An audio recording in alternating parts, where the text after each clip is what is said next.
Defining success is something I think a lot of people get wrong. Let's talk about why and what I think you should do on the other side of the intro. See you soon.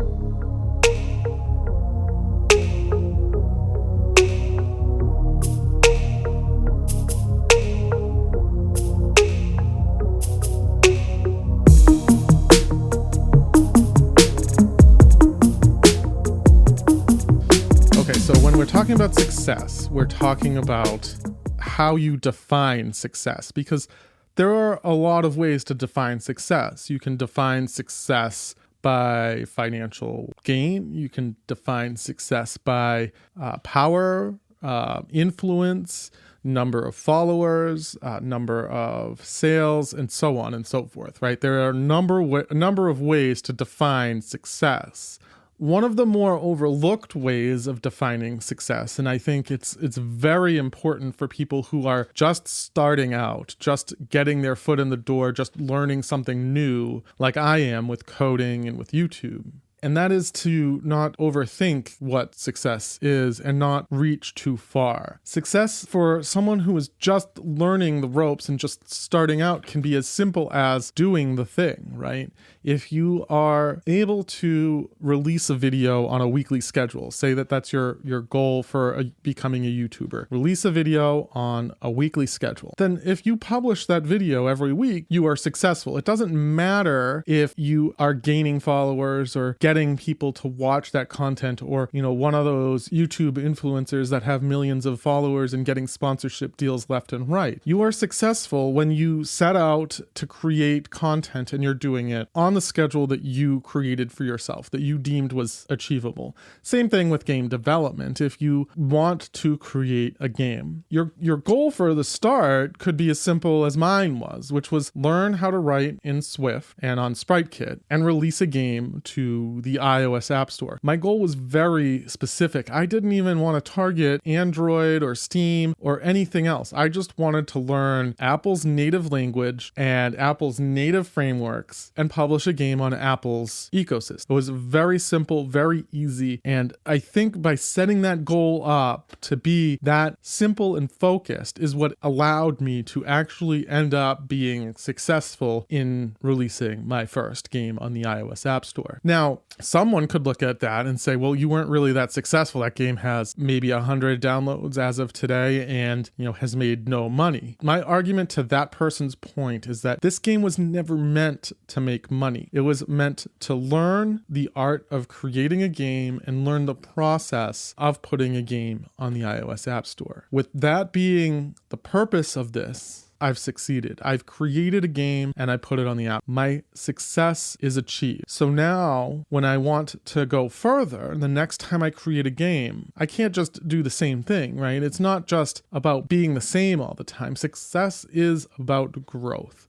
And that is what is really important here. Success is about growth and showing progress and going in a direction, whatever that direction may be. So your ultimate goal could be to release a profitable game. Your ultimate goal could be to be an Instagram influencer or a YouTube influencer. That could be an ultimate goal, but you need to have steps along the way to keep you focused and on task, because it's very easy to get overwhelmed and discouraged when you are not focused on the immediate task in front of you, which is release a video this week or write, some lines of code, create a feature, fix a bug, whatever it is that you have to do right now will ultimately get lost if you are focusing on your end goal, which could be years or decades away, right? It really takes time and consistency to build what some might say is financial success or financial stability in a product or a game or whatever you're creating. My argument is to enjoy the journey, define success very fine and specific and achievable, and build off of little successes. Build off of those little steps that you can set up for yourself, the little wins, and make sure that as you are becoming successful, you're expanding that target just a little bit closer to that ultimate goal that you want to achieve. I think of it this way, right? You don't need to do 10% better. You don't need to do 5% better. You could do 1% better, right? Every day, every week, do 1% more. It's just a little bit more, right? It's pushing yourself a little bit further, but that adds up very quickly, right? 1% more today, 1% more tomorrow. Eventually, you're going to be getting, that little bit more is going to add up, and you're going to get to that ultimate goal that you want. Define your success in a decisive and simple, narrow way, right? Define it in a way that allows you the opportunity to succeed while still pushing yourself a little bit further each time you set out to do something. The message I really want to get into your mind is that success is relative, right? Don't compare yourself to someone out there who is, by your definition, successful, right? Don't compare yourself to that.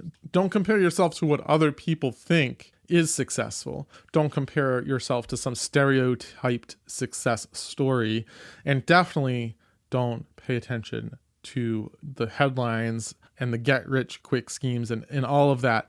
Success is ultimately up to you to define and up to you to achieve. Set your goals realistically, but push yourself to do better each day.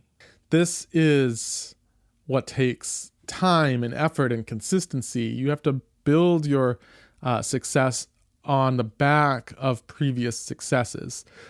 And to do that, you have to be able to really reframe your mindset and look at your work honestly and not compare yourself to where you want to be or where somebody else is or where someone says you should be. Just compare yourself to what your goal is. If that goal is to create a YouTube video a week, have you created a YouTube video this week? No? Well, go do it. If your goal is to write some lines of code for your game every day, have you written lines of code today? No? Go do it. If your goal is to read a book every month, have you read some pages today? No? Go do it. So you see, the simple answer to this is set your goals to be very narrow and specific, but attainable. So if you look at those last 3 examples, they're not hard things to do. Create a video. Yeah, it takes work. Yeah, you have to create, you have to sit down, you have to press record, you have to get in front of a camera and talk to people. You have to edit that video, come up with a description, a title, a thumbnail, put it on YouTube, and press share. To create a game, you have to write lines of code, you have to solve hard problems, you have to fix bugs and create art and create sound effects. There's a lot that goes into it. But if you do a little bit each day, and if you're consistent, you will succeed in releasing that game to the world. I know this because I've done this. I worked very hard to create this game, and I am proud of the work that I put into it. And I am truly convinced that what I've created was successful. And with that, I will see you next week with another inspiring episode.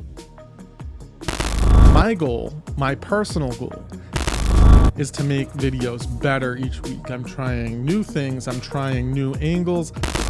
I only have a small room to work with. I have a microphone and a camera, some lighting, some ambient lighting here. I'm gonna get better. I'm trying new ways of engaging with the camera and getting more comfortable talking in front of it. And I hope that it shows that my videos are getting better. I will see you next week with another video. Bye for now.